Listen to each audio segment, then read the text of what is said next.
படிக்கக்கூடிய மாணவர்கள் ஒரு கேங்காக சுற்றுவாங்கள்ல, ஒரு 4 பேர் சேர்ந்து ஒரு கேங்கு, ஒரு 10 பேர் சேர்ந்து ஒரு கேங்கு, ஒரு டீம், அந்த மாதிரி ஒரு டீம் ஃபார்ம் ஆகுறாங்க. நம்ம ஏன் ஈஸியாக விரைவாக சம்பாதிச்சு பணக்காரர் ஆகக்கூடாது அப்படின்னு மாற்று வழியில் யோசிக்கணும். முதல்ல நோட்டரிடுறாங்க. எந்த வீடு வசதியான வீடு தனிமையாக இருக்குது, எந்த வீட்டில் ஆட்கள் கம்மியாக இருக்காங்க, பொருள்கள் பணம் இருக்குது அப்படிங்கிறத முதலில் நோட்டமிடுறாங்க. மொத்தம் அவங்க 10 கொலைகள் பண்ணுறாங்க.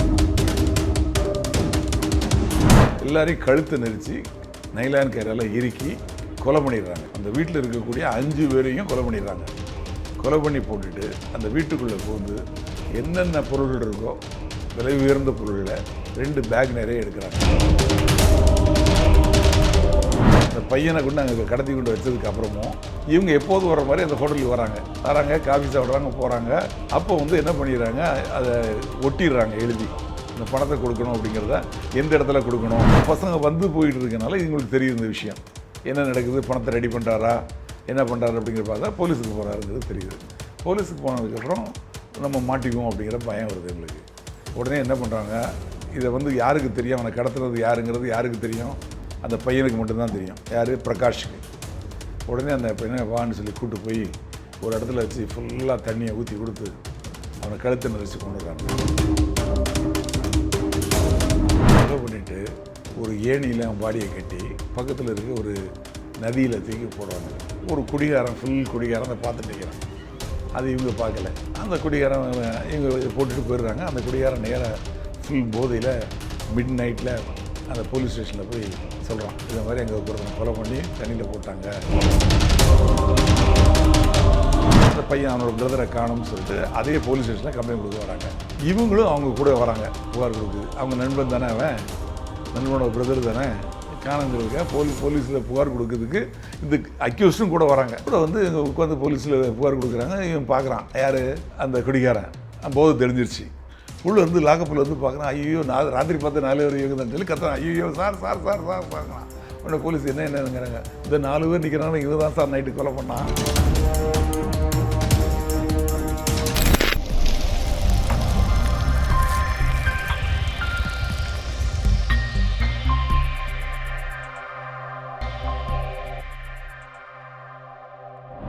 புனே பாம்பேக்கு அருகில் உள்ள ஒரு நகரம். அந்த பாம்பேக்கு ஒரு அவுட்டர் சிட்டி அப்படின்னு சொல்லலாம். இப்போ சென்னைக்கு தாம்பரம் எப்படியோ அந்த மாதிரி வச்சுக்கலாம். அதாவது பாம்பேயில் ஜன நெருக்கடி ஜாஸ்தியானதுனாலையும் இடவசதி இல்லாதனாலையும் நிறைய பேர், நிறைய கம்பெனிங்க பூனேவை நோக்கி போகிறாங்க. அந்த பூனேலேருந்து டெய்லி பாம்பேக்கு வேலைக்கு வந்துட்டு போவாங்க, பாம்பேலேருந்து பூனேக்கு வேலைக்கு வந்துட்டு போவாங்க. அந்த அளவுக்கு அந்த 2 சிட்டியும் அருகருகே உள்ளது, ஒன்றுக்கு ஒன்று தொடர்பு உள்ள சிட்டி. அந்த சிட்டியில் அந்த புனே நகரம் அப்படிங்கிறது எப்படின்னா, அது ஓய்வு பெற்றவர்கள், வசதியானவர்கள் இருக்கக்கூடிய ஒரு அமைதியான இடம், அமைதி பூங்காவான இடம். அந்த இடங்களை ராத்திரி 7 மணி 8 மணிக்கு மேலே ஆள் நடமாட்டமே இருக்காது. எல்லாம் பெரிய பெரிய பங்களா இருக்கும். அந்த மாதிரி அமைதியான பகுதி. அந்த பகுதியில் ஒரு நல்ல ஹோட்டல் இருக்குது. அந்த பகுதியில் ஒரு சிறந்த கல்லூரி ஒன்று இருக்குது. இது தவிர பணக்காரர்கள் மட்டுமே அதிகமாக வசிக்கக்கூடிய அந்த பகுதியில் தான் அந்த பிரச்சனைகள் ஆரம்பிக்குது. அந்த கல்லூரியில் படிக்கக்கூடிய மாணவர்கள் ஒரு கேங்காக சுற்றுவாங்கள்ல, ஒரு 4 பேர் சேர்ந்து ஒரு கேங்கு, ஒரு 10 பேர் சேர்ந்து ஒரு கேங்கு, ஒரு டீம், அந்த மாதிரி ஒரு டீம் ஃபார்ம் ஆகுறாங்க. 4 பேரும் அதே கல்லூரியில் படிக்கக்கூடியவங்க. அவங்க பேர்லாம் என்னென்னா, ராஜேந்திர ஜக்கல் அப்படிங்கிறவர், அவர் தான் மெயின். அதில் ராஜேந்திர ஜக்கர், அவருக்கு வயசு 22 அப்போ அவருக்கு. அப்புறம் திலீப் சுதர் அப்படின்னு இன்னொருத்தர், அவருக்கு வயசு 20. சாந்தாராம் ஜக்டம், அவருக்கு வயசு 23. அப்புறம் முனா அப்படின்னு ஒருத்தர், அவருக்கு வயசு 20. அப்புறம் சுகால் சந்தர், அவருக்கு வயசு 22. இவங்க 5 பேர். இதில் முனாப்ங்கிறவர் அப்புறம் தான் சேர்றாரு, அவர் வேற ஒரு கல்லூரியில் படிக்கிறாரு. இந்த மெயினான ராஜேந்திர ஜக்கலுக்கு அவர் ஃப்ரெண்டு. முதல்ல ராஜேந்திர ஜக்கல், திலீப் சுதர், அந்த சாந்தாராம் ஜக்டம், சுகால் சுந்தர், இந்த 4 சுகால் சத்தக், இந்த 4 பேரும் தான் ஒரு டீமாக இருக்கிறாங்க. அந்த டீமாக இவங்க சுற்றிட்டு இருக்கையில் இவங்களுக்குள்ள ஒரு ஆசை ஏற்படுது. அதாவது ஜக்கல் இருக்கார், அவர் வந்து அதாவது அந்த டீமுக்கு லீடர்.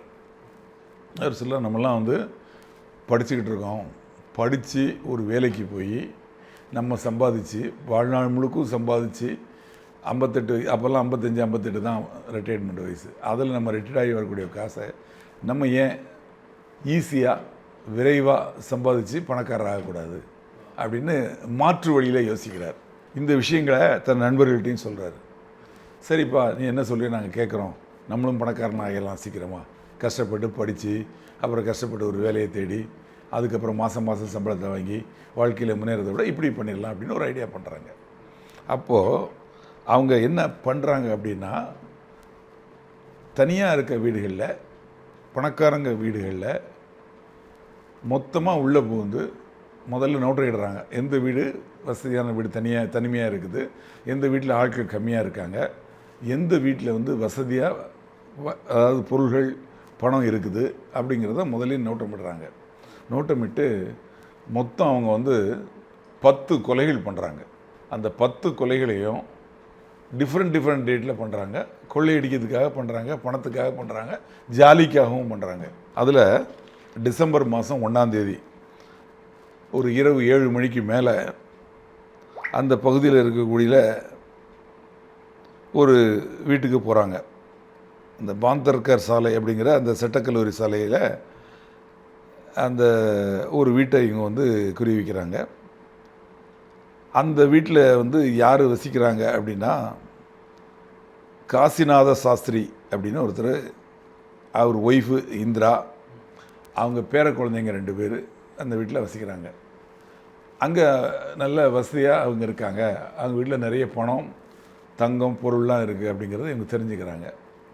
தெரிஞ்சுக்கிட்டு அந்த வீட்டை போய் இந்த 4 பேரும் கதவை தட்டுறாங்க.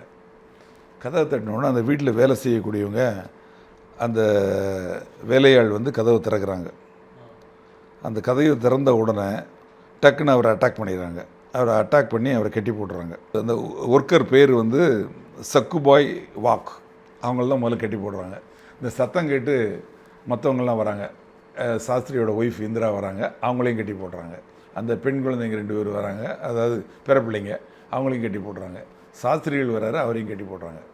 எல்லாரையும் கழுத்தை நெரிச்சு நைலான் கயிறால் இறுக்கி கொலை பண்ணிடுறாங்க. அந்த வீட்டில் இருக்கக்கூடிய 5 பேரையும் கொலை பண்ணிடுறாங்க. கொலை பண்ணி போட்டுட்டு அந்த வீட்டுக்குள்ளே புகுந்து என்னென்ன பொருள்கள் இருக்கோ விலை உயர்ந்த பொருளில் 2 பேக் நிறைய எடுக்கிறாங்க. எடுத்துட்டு ரொம்ப சாதுரியமாக, சர்வசாதாரணமாக 5 பேரை கொலை பண்ணிட்டோமே அப்படிங்கிற ஒரு பதற்றம், உடனே தப்பி போகணுமே அப்படிங்கிற பதற்றமே இல்லாமல் பொறுமையாக உட்காந்து அந்த வீட்டில் அவங்க கிச்சனில் சமைச்சு வச்சுருக்க சாப்பாடு, அந்த உணவு, அதை மொத்தத்தையும் எடுத்துகிட்டு வந்து டைனிங் டேபிளில் வச்சு இந்த 4 பேர் உட்காந்து பொறுமையாக சாப்பிட்றாங்க. சாப்பிட்டுட்டு இந்த சாப்பிட்றது வந்து மகாராஜா அப்படின்னு ஒரு சினிமா வந்தது இப்போ. அதில் வந்து கொள்ளைகள் இது மாதிரி ஒரு டீம் பண்ணுவாங்க. பகலில் வந்து அவங்க நல்லவங்களாக வெவ்வேறு வேலை செய்வாங்க. ஒரு எலக்ட்ரிக்கல் ஷாப் வச்சுருக்க மாதிரி வச்சுருப்பார் ஒருத்தர், அதில் வேலை செய்கிற மாதிரி ஒருத்தர் இருப்பார். இவங்க நைட் டயத்தில் மட்டும் ஒரு கார் மெக்கானிக் ஷாப், அதில் வந்து ஒருத்தர் வேலை செய்வார். நைட் டயத்தில் இந்த கார் மெக்கானிக் ஷாப்பில் வேலை செய்கிறவருக்கார அவர் அங்கே வந்து சர்வீஸ் கொடுக்குற ஒரு காரை எடுத்துக்கிட்டு வந்து இவங்களை கூட்டிகிட்டு போய் ஒதுக்குப்புறமாக இருக்கக்கூடிய பங்களாக்களில் இதே மாதிரி அந்த வீட்டில் இருக்கவங்கள கையை காலை கட்டி போட்டுட்டு அங்கே இருக்க பொருள்லாம் கொள்ளையடிச்சிட்டு அவங்க வீட்டில் சமைச்சு வச்சுருக்கத எடுத்து சாப்பிடுவாங்க. அப்படி சமைக்கலைன்னா சமைக்கிறதுக்காக வச்சுருக்க பொருளில் ஃப்ரிட்ஜிலேருந்து எடுத்துகிட்டு போய் இவங்களே சமைச்சு அவங்கள கட்டி போட்டிருக்கவங்க கண் முன்னாலே அவங்க பார்த்துட்டு இருக்கையிலே டேபிளில் உட்காந்து சாப்பிட்டுட்டு அங்கேருந்து கிளம்பியில் அவங்களுக்கு உயிரோட விட்டா சொல்லிவிடுவாங்க இல்லையா, அவங்கள சுட்டு கொண்டுட்டு போயிடுவாங்க. இந்த படத்தில் நம்ம பார்த்தோம். அதே மாதிரி இதை பார்த்தா அதை எடுத்தாங்களா நம்ம தெரியல, இவங்களும் அந்த வீட்டில் இருக்க அவங்க எல்லாரையும் கட்டி போட்டுட்டு அந்த வீட்டில் கொள்ளையடிச்சிட்டு அவங்க முன்னாலேயே அவங்க, அதாவது அவங்கள கொள்ளையடிச்சிட்டு போகையில் தான் அவங்கள கொள்கிறாங்க. அது வரைக்கும் அவங்க உயிரோடு தான் இருக்காங்க. இந்த பொருள்லாம் எடுத்து சாப்பிட்டுட்டு அதுக்கப்புறம் தான் அவங்கள கொண்டுட்டு அந்த இடத்துலேருந்து போகிறாங்க. போகிறப்ப இன்னொரு கிளவராக இன்னொரு வேலை பண்ணுறாங்க. என்ன பண்ணுறாங்க அப்படின்னா, வாசனை திரவியங்களை அந்த வீடு முழுக்கும் தூவிட்டு போயிடுறாங்க, சென்ட் அடிச்சுட்டு போயிடுறாங்க. எதுக்குன்னா காவல்துறை மோப்ப நாய் வந்ததுன்னா இவங்களோட மோப்பத்தை கண்டுபிடிக்க முடியாமல் இருக்கிறதுக்கு, யார் வந்து போனாங்கன்னு தெரியாமல் இருக்கிறதுக்காக, அதை மறைக்கிறதுக்காக. விஜய் படத்தில் கூட ஒரு படத்தில் மோப்ப நாய்க்காக என்ன பண்ணுவாங்க, மிளகாத்தூளை தூவிட்டு போவாங்க, ஞாபகம் இருக்கா ஒரு படத்தில்? அந்த மாதிரி இவங்க வந்து அப்போவே சென்ட் அடிச்சுட்டு எஸ்கேப் ஆகிடுறாங்க. இது அவங்க செஞ்ச முதல் கொலை. இந்த 5 பேர் இறந்து போகிறாங்க இதில். அதுக்கப்புறமா இந்த டீம் வந்து இவங்க யோசிக்கிறாங்க, அடுத்தால நம்ம என்ன பண்ணலாம் ஏது பண்ணலாம் அப்படின்னு யோசிக்கிறாங்க. யோசித்து அடுத்தால என்ன பண்ணுறாங்க, இவங்க கூட காலேஜில் ஒரு பையன் படிக்கிறார். அந்த பையனோட பேர் வந்து பிரகாஷ். அந்த பிரகாஷ் வந்து இவனோட ஃப்ரெண்டு, இவனோட கூட படிக்கிற பையன். அவங்க அப்பா அங்கே ஒரு ஹோட்டல் வச்சுருக்கார் அதே இடத்துல, ஹோட்டல் விஸ்வா அப்படின்னு பேர். அந்த ஹோட்டலுக்கு இந்த 4 பேரும் போவாங்க. இந்த பையன் பிரகாஷ் ஓனரோட பையன்லாம் இவனும் அங்கே கூட இவங்க கூட வந்து டீ சாப்பிடுவாங்க, காஃபி சாப்பிடுவாங்க, அடிக்கடி இவங்க போவாங்க வருவாங்க, ஃப்ரெண்டு. அப்போ இந்த ஜக்கல், ராஜேந்திர ஜக்கல், இவன் ஒரு ஐடியா பண்ணுறான். இது பணக்காரராக இருக்கார, இவர்கிட்ட இருந்து நம்ம ஒரு அமௌண்ட்டை மிரட்டி வாங்கிடலாம் அப்படின்னு சொல்லிட்டு இவன் ஃப்ரெண்டு இருக்கான் இல்லையா, யார், அந்த பிரகாஷ், அவனை வாடான்னு சொல்லி கூட்டிட்டு இவங்க தங்கியிருக்க இடத்துக்கு கூப்பிட்டு போய் அவனை அங்கேயே தங்க வச்சிட்றாங்க. ஒரு நாள் இருறா அப்படின்னு கூட இருக்கிறான். இருக்கையில் அவங்க அப்பாவுக்கு மிரட்டல் கடிதம் எழுதுறாங்க, உங்கள் பையன் எங்கிட்ட தான் இருக்கான், 25,000 பணம் கொடுங்க. 25,000 அந்த காலத்தில் பெரிய அமௌண்ட்டு. 25,000 பணத்தை நீங்கள் கொடுக்கலன்னா உங்கள் பையனை கொண்டுடுவோம் அப்படின்னு சொல்லி மிரட்டல் கடிதம் எழுதுறாங்க. 2வது, அந்த பையனை கொண்டு அங்கே கடத்தி கொண்டு வச்சதுக்கு அப்புறமும் இவங்க எப்போது வர்ற மாதிரி அந்த ஹோட்டலுக்கு வராங்க, காஃபி சாப்பிட்றாங்க, போகிறாங்க. அப்போ வந்து என்ன பண்ணிடுறாங்க, அதை ஒட்டிடுறாங்க எழுதி, இந்த பணத்தை கொடுக்கணும் அப்படிங்கிறத, எந்த இடத்துல கொடுக்கணும் அப்படிங்கிறத எழுதி இவங்க உட்காடுறாங்கல்ல ஹோட்டலில், அந்த டேபிளுக்கு கீழே பார்க்கக்கூடிய இடத்துல ஒட்டிட்டு போயிடுறாங்க. அவங்க அப்பா அதை பார்த்துடுறாரு. அவருக்கு வந்து பணத்தை கொடுக்கறதுக்கு இஷ்டம் இல்லை. அவர் என்ன பண்ணுறாரு, போலீஸுக்கு புகார் கொடுத்துட்றாரு. இந்த பசங்க வந்து போயிட்டு இருக்கனால இவங்களுக்கு தெரியும் இந்த விஷயம், என்ன நடக்குது, பணத்தை ரெடி பண்ணுறாரா, என்ன பண்ணுறாரு அப்படிங்கிற பார்த்தா போலீஸுக்கு போகிறாருங்கிறது தெரியுது. போலீஸுக்கு போனதுக்கப்புறம் நம்ம மாட்டிக்குவோம் அப்படிங்கிற பயம் வருது எங்களுக்கு. உடனே என்ன பண்ணுறாங்க, இதை வந்து யாருக்கு தெரியும், அவனை கடத்துறது யாருங்கிறது யாருக்கு தெரியும், அந்த பையனுக்கு மட்டும்தான் தெரியும். யார், பிரகாஷ்க்கு. உடனே அந்த பையனை வான்னு சொல்லி கூப்பிட்டு போய் ஒரு இடத்துல வச்சு ஃபுல்லாக தண்ணியை ஊற்றி கொடுத்து அவனை கழுத்தை நெரிச்சு கொண்டுடுறாங்க. கொண்டுட்டு அவனோட உடம்பை, அந்த உடலை வந்து ஒரு ஓட்டை பீப்பாயில் வச்சு அடைச்சி பக்கத்தில் இருக்க ஒரு குளத்தில் கொண்டு போட்டுறாங்க. என்ன ஐடியா அவங்களுக்கு அப்படின்னா, அந்த குளத்தில் அதை போட்டோம்னா அந்த ஓட்டை வழியாக மீன்கள் உள்ளே போய் இவங்க உடலை சாப்பிட்றோம், உடல் கிடைக்காது அப்படிங்கிறது இவங்களோட ஐடியா. அதே மாதிரி போட்டு போயிடுறாங்க. இதுக்கிடையில் இந்த காவல்துறையில் அவர் கொடுத்த புகாரின் பேரில் போலீஸார் தேடுறாங்க, அவங்களால கண்டுபிடிக்க முடியல, அந்த பையன் என்ன ஆனான்னு தெரியல. இந்த சமயத்தில் அடுத்த இவங்களோட ஒரு ஸ்கீம் ஒன்று போடுறாங்க. கோலாப்பூர் அப்படிங்கிற வந்து அந்த ஊருக்கு போகிறாங்க. போய் அங்கே காஷித், அரவிந்த் காஷித் அப்படின்னு ஒரு பெரிய தொழிலதிபர், அவருக்கு அவர் மனைவி மட்டும் இருக்காங்க, அங்கே போய் கொள்ளையடிக்கலாம் அப்படின்னு இவங்க ஐடியா பண்ணுறாங்க. அப்போ அவர் வீட்டுக்கு போய் கதவை தட்டுறாங்க. அப்போ அவர் காஷித் இல்லை, அவர் ஒய்ஃப் தான் இருக்காங்க. அவங்க கதவை திறக்காமல் வெளியே இருந்துக்கிட்டு, உள்ளே இருந்துக்கிட்டே வெளியே இருக்கவங்களுக்கு யார் என்னன்னு கேட்குறாங்க. அவர் இல்லை, வெளியே போங்கன்னு அனுப்பிச்சிட்றாங்க. உடனே இவங்க காத்திருக்காங்க. அவர் வராரு. அவர் வரப்போ அவர் கூட பேசிக்கிட்டே அவர் வீட்டுக்குள்ளே போயிடுறாங்க. வீட்டுக்குள்ளே போய் பார்த்து கொள்ளையடிக்கலாம் அப்படின்னு இவங்க முயற்சி பண்ணுற சமயத்தில் அவர் நல்ல வெயிட்டாக இருக்கிறார். இவங்க 4 பேரையும் தூக்கி நொறுக்கி அடிச்சிடுவார் போல இருக்குது. அதனால் பயந்து போய் நைஸாக ஒரு காரணத்தை சொல்லி வெளியே வந்துடுறாங்க. இதுக்கிடையில் இவங்க நண்பன் பிரகாஷை கொலை பண்ணாங்க இல்லையா, அந்த சமயத்தில் இந்த 4 பேரில் இவனோட நண்பன் ஒருத்தர் சொன்னான் இல்லையா, கடைசியான நண்பன் சுகால் சத்தக் அப்படிங்கிறவன் இந்த 4 பேரை விட்டு வெளியே கிளம்பி வந்துடுறான், வெளியே பிரிஞ்சு வந்துடுறான். அதுக்கப்புறம் ஜக்கல் என்ன பண்ணுறான், இன்னொரு காலேஜில் படிக்கக்கூடிய இவனோட ஃப்ரெண்டு முனாப், அந்த முனாப்புங்கிறவரை இந்த டீமில் சேர்த்துறான். ஆக 4 பேரில் ஒருத்தர் கழிஞ்சிட்டாரு. இப்போ 5வது வந்திருக்கிறவர், அதாவது 4 பேர் இருக்காங்க, ஒருத்தர் மட்டும் வெளியே போயிட்டார். அவருக்கு மேலே வேற ஒரு ஆளை சேர்த்தாச்சு. இதுக்கப்புறம் இந்த டீம் வந்து அடுத்தால இன்னொரு திட்டம் போடுறாங்க. என்ன பண்ணலாம் அப்படின்னு சொல்லிட்டு, திலகர் சாலையில் உள்ள விஜயநகர் காலனியில் ஜோஷ்வா அப்படிங்கிறவர் ஒருத்தர் வீடு இருக்குது. அந்த ஜோஷ்வா வீட்டை உழவு பார்க்குறாங்க. அந்த ஜோஷ்வாவும் அவர் ஒய்ஃபும் 2 பேருக்கும் 50 இயர்ஸ் இருக்கும். அவங்க மட்டும்தான் அந்த வீட்டில் இருக்காங்க. வேலைக்கு ஒரு சிறுவன் இருக்கான்னு தெரியுது. உடனே அந்த வீட்டை கவர் பண்ணுறாங்க. கவர் பண்ணி அந்த வீட்டுக்கு இந்த பையன் வெளியே போயிருக்கான். அந்த சமயத்தில் கதவை தட்டி உள்ளே பூந்துடுறானுங்க. உள்ளே போய் 2 பேரையும் கொலை பண்ணிடுறாங்க. 2 பேரையும் கொலை பண்ணிவிட்டு அங்கே இருக்க பொருள் எல்லாத்தையும் கெட்டிட்டு எடுத்துட்டு இவங்க கிளம்புற சமயத்தில் அந்த வெளியே போன பையன் உள்ளே வரான், பாவம் இந்த சிறுவன். அவனையும் கொலை பண்ணிடுறாங்க. கொலை பண்ணிவிட்டு அங்கேயும் வந்து வாசனை திரவியங்களை தெளிச்சுட்டு அங்கேருந்து எஸ்கேப் ஆகிடுறாங்க. இது என்றைக்கு நடக்குன்னா அக்டோபர் 31 இந்த கொலை. அதுக்கப்புறம் இவங்க வந்து பாஃப்னா அப்படிங்கிற ஒரு வீட்டை வந்து ஷங்கர் ஷேட் சாலையில் இருக்க ஒரு பாஃப்னா அவர் வீட்டை வந்து எய்ம் பண்ணுறாங்க. எய்ம் பண்ணி அவங்க வீட்டில் போய் கொள்ளையடிக்கலான்னு போகிறாங்க. அப்போ அந்த சமயத்தில் வந்து அவர் பாஃப்னா இல்லை, அவர் ஒய்ஃப் இருக்காங்க. அவங்க ரிலேட்டிவ் ராஜி ஜெயின்னு ஒருத்தர் இருக்கார். வேலை செய்கிற ஃபாரூக் ஹக்கீம்னு ஒருத்தர் இருக்கார். நீங்கள் கதவை தட்டினோன்னா அந்த ஃபாரூக் ஹக்கீம் வந்து கதவை திறக்கிறாரு. கதவை திறந்தோன்னா அவரை கெட்டி ஒரு ரூமில் போட்டுறாங்க. அவர் ஒய்ஃப் வராங்க, அவங்களையும் கெட்டின்னு ஒரு ரூமில் போட்டுறாங்க. மேலே இருக்கக்கூடிய ரூம்லேருந்து இவர் இறங்கி வராரு. அவங்க சொந்தக்காரர் அந்த ராஜீவ் ஜெயின்கிறவர். அவர் வந்து பார்த்துறாருக்கு, சூழ்நிலை பார்த்துட்டு டக்குன்னு அவரை துரத்துறாங்க. அவர் ஓடி போய் பாத்ரூமுக்குள்ளே உள்பக்கமாக தாழ் போட்டுக்கிறார். தாழ் போட்டு பாத்ரூமுக்கு அந்த பக்கம் இருக்க ஜன்னல் வழியாக கத்துறாரு, திருடன் திருடன் திருடன்னு. கத்துறோடனே இவங்களுக்கு பயம் கொடுத்ததாக நம்ம மாட்டிக்குவோம் வீட்டுக்குள்ளே அப்படின்னு சொல்லிட்டு. இதுக்கிடையில் இந்த அவரோட ஒய்ஃபு அவங்க வந்து ஒரு ரூமில் அடைச்சி போட்டிருந்தாங்களா, அவங்களும் ஒரு குடுவை கண்ணாடி குடுவை தூக்கி இவங்க மேலே வீசுகிறாங்க. அது உடஞ்சி இவங்க மேலே படுது. இவங்க 3 பேரும் தப்பிச்சு 4 பேரும் தப்பிச்சு எஸ்கேப் ஆகி ஓடிடுறாங்க. ஓடிட்டு இதில் இந்த 3 பேர் நம்மளை கண்ணாக பார்த்துட்டாங்க. அதனால் இந்த ஊரில் இருக்கக்கூடாதுன்னு சொல்லி அந்த ஊரை காலி பண்ணிவிட்டு அங்கேருந்து எஸ்கேப் ஆகி வந்துடுறாங்க.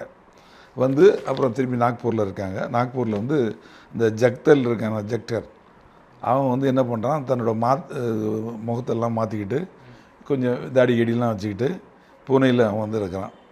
அப்போது பண்டார்கர் போலீஸ் ஸ்டேஷன் பக்கத்தில் வந்து இவங்களுக்கு வந்து ஜெயந்த் கோகலே அப்படிங்கிறவர் வந்து ஜக்கலோட நண்பர். ஜெயந்த் கோகலேங்கிற நண்பர். அவர் வந்து இந்த காலேஜில் அவரும் ஒரு ஸ்டூடெண்ட்டு. அவர் வீட்டுக்கு போய்ட்டு அடிக்கடி போயிட்டு வந்துட்டுருக்காங்க. அப்போ அவங்க அப்பா வந்து சினிமா லைனில் பெரிய ஆள். சினிமா தேட்டர்லாம் வச்சுருக்குது, படம் ரிலீஸ் பண்ணுறது, அந்த மாதிரி பண்ணிகிட்ருக்காரு. உடனே அவர்கிட்டருந்து கொள்ளையடிக்கலாம் அப்படின்னு சொல்லி திட்டம் போட்டு அவர் வீட்டுக்கு போகிறானுங்க. அந்த 4 பேரும் போகிறப்போ அவரும் இல்லை, இவங்க கூட படிக்கிற இவங்க ஃப்ரெண்டும் இல்லை. ஆனால் அவனோட பிரதர் ஒருத்தன் அணில்னு ஒருத்தன் இருக்கான். அவனை வான்னு சொல்லி கூட்டு போயிறானுங்க. கூட்டு போய் அவனை மிரட்டுறாங்க. எங்கே இருக்குது நகை இருக்குது, எங்கே காசு இருக்குதுன்னு சொல்லி கேட்குறாங்க. அவன் எனக்கு தெரியல அப்படின்னு சொல்லிடுறான்.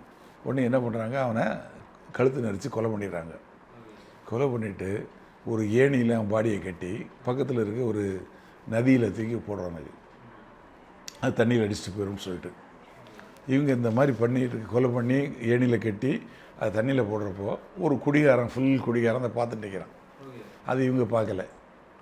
அந்த குடிகாரன் இவங்க போட்டுட்டு போயிடுறாங்க. அந்த குடிகாரன் நேராக ஃபுல் போதையில் மிட் நைட்டில் அந்த போலீஸ் ஸ்டேஷனில் போய் சொல்கிறான், இதை மாதிரி எங்கள் ஒருத்தனை கொலை பண்ணி தண்ணியில் போட்டாங்க. இவன் என்ன நினச்சி பார்க்குறான்னா, அவங்க போனதுக்கப்புறம் இதாக பொருள் இருக்குதுன்னு நினச்சிட்டு அந்த இதை தூக்கி பார்க்குறான். தூக்கி பார்த்தா பாடி இருக்குது. ஆஹா, பாடி இருக்குன்னு சொல்லிட்டு அவன் வந்து போய் போலீஸ் ஸ்டேஷனில் வந்து கத்துறான். கத்திட்டு இது மாதிரி சொல்கிறான். போலீஸ் ஸ்டேஷனில் என்ன நினைக்கிறாங்க, இவன் குடிகாரன் குடி போதையில் கத்துறான், என்ன சொல்கிறாங்க, காலையில் பார்த்துக்கலான்னு சொல்லி இவனை லாக்கப்பில் தூக்கி போட்டு வச்சுறாங்க. லாக்கப்பிலே உள்ளே போடுறது கிடக்கிறான். அடுத்த நாள் காலையில் அதாவது இந்த எதிரிகளோட நண்பன் ஒருத்தனை இருக்கான் இல்லையா, அவனும் அவங்க அப்பாவும் வந்து அந்த பையன் அவனோட பிரதரை காணும்னு சொல்லிட்டு அதே போலீஸ் ஸ்டேஷனில் கம்ப்ளைண்ட் கொடுக்க வராங்க. இவங்களும் அவங்க கூட வராங்க, புகார் கொடுக்குது. அவங்க நண்பன் தானே, அவன் நண்பனோட பிரதர் தானே, காணுங்கிறதுக்காக போலீஸில் புகார் கொடுக்கறதுக்கு இந்த அக்யூஸ்டும் கூட வராங்க. கூட வந்து இங்கே உட்காந்து போலீஸில் புகார் கொடுக்குறாங்க. இவன் பார்க்குறான், யார், அந்த குடிகாரன். போது தெரிஞ்சிருச்சு. உள்ளே வந்து லாக்கப்பில் வந்து பார்க்குறான். ஐயோ, நான் ராத்திரி பார்த்து 4 பேர் இவங்க தான் சொல்லி கத்துறான். ஐயோ சார் சார் சார் சார் சார்ங்கண்ணா. உடனே போலீஸ் என்னங்கிறாங்க, இந்த 4 பேர் நிற்கிறாங்க, இவன் தான் சார் நைட்டு கொலை பண்ணான், அந்த பாடியை கட்டி ஏணியில் போட்டான், ஏணியில் கட்டி இது மாதிரி தண்ணியில் போட்டான் அப்படிங்கிறாங்க. ஒன்று போலீஸார் நம்பலை. அந்த 4 பேரையும் பிடிச்சி உட்கார வச்சுட்டு இவனை கூட்டு போய் அந்த இடத்த போய் பார்த்தா அந்த தண்ணியில் வந்து அடிச்சுட்டு போகாமல் அது ஏணி அங்கேயும் கிடக்குது, அதுக்குள்ளே பாடி இருக்குது. பார்த்துட்டாங்க. அப்புறம் இவங்களை எப்படி விசாரிக்கணுமோ அந்த முறைப்படி விசாரிக்கிறாங்க. விசாரித்ததில் இவங்க செஞ்ச கொலைகளை ஒத்துக்கிறாங்க. முதல்ல ஒரு 5 பேர் ஒரு கொலை, இவங்க நண்பன் தேட்டருக்காரரோட பையனை ஒரு கொலை, அதுக்கப்புறம் அந்த ஜோஷுவா வீட்டில் ஒரு 3 கொலை, 9 கொலையாச்சு. 10வது கொலை அந்த அணில், என் ஃப்ரெண்டோட தம்பி பிரதர், அவனை கொலை பண்ணது. ஆக 10 கொலை பண்ணியிருந்தாங்க.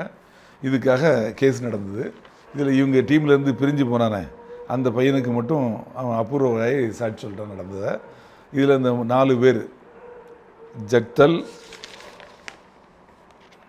ராஜேந்திர ஜக்தல், திலீப் சுதார், சாந்தாராம் ஜக்டம், முனாப், இந்த 4 பேரையும் எரவாடா ஜெயிலில் 15/5/78 அன்னைக்கு தூக்கில் போட்டாங்க.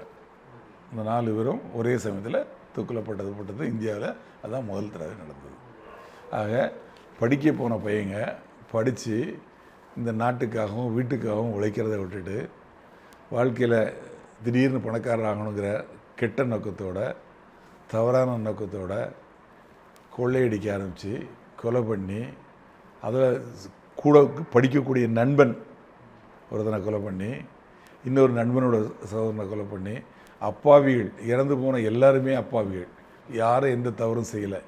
இந்த மாதிரி 10 அப்பாவிகளை கொலை பண்ணி இந்த மாதிரி கடைசியில் அவங்களும் தூக்கில் இடப்பட்டு கொலை அதாவது சட்டத்தின் முன்னால் அவங்க வந்து தண்டிக்கப்பட்டார்கள். இந்த மாதிரி ஒரு சூழ்நிலை நிச்சயமாக யாருக்கும் வரக்கூடாது. இதை பார்க்கக்கூடிய நேயர்களே, உங்கள் குழந்தைங்க நல்ல விதமாக படித்து இந்த நாட்டை முன்னேற்றத்துக்கு, உங்கள் வீட்டையும் முன்னேற்றத்துக்கு, நல்ல சிட்டிசனாக உருவாக்குறதுக்கு உள்ள வழியை பாருங்கள். இந்த மாதிரி தவறான ஒரு நோக்கத்தில் ஒரு டீமாக சேர்கிறப்போ அவங்களுக்குள்ள டீம் சைக்காலஜிம்பாங்க, மாப் சைக்காலஜிம்பாங்க. மொத்தமாக தனிப்பட்ட முறையில் ஒவ்வொருத்தரும் நல்லவனாக தான் இருப்பான். மொத்தமாக சேரையில் அவங்களுக்குள்ளே மாதிரி தீய எண்ணங்கள் இதெல்லாம் வந்து வர்றதுக்கு வாய்ப்பு உண்டு. அதனால் உங்கள் குழந்தைகள் இது மாதிரி கெட்டு போகாமல், கெட்ட நண்பர்களுடன் பழகாமல், கெட்ட எண்ணங்களுடன் வளராமல் பத்திரமா பார்த்துங்க. நல்ல சிட்டிசனாக உருவாக்குங்க. நன்றி, வணக்கம்.